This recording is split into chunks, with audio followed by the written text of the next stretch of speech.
bagaimana Jangan lupa hari like, comment, and cricket. Nhiều quá à.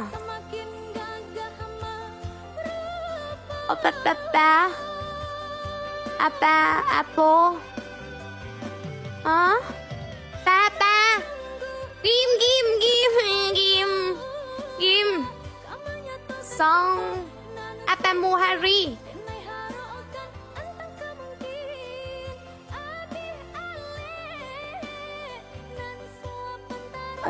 Để tôi.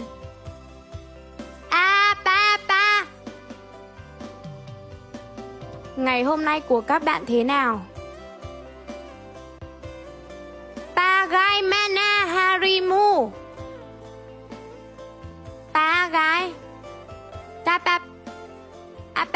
Apa muhari? Ini? Yes? Apa? Trời, comment trời. Apa? Apa kamu? Apa kamu hari ini? Yes or yes? Apa kamu hari ini?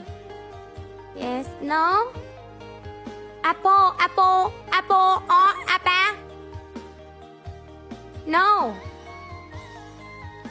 Apple. Apa? Ngon mà.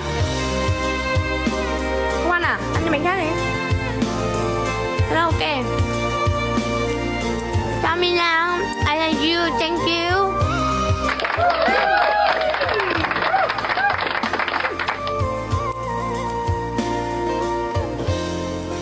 Tôi vẫn trong giai đoạn hồi phục lại cái giọng của tôi, nên tôi chưa thể hát nhiều cho các bạn nghe, thông cảm nha. Aku masih dalam proses memulihkan suaraku, jadi aku belum bisa bernyanyi banyak untuk kalian.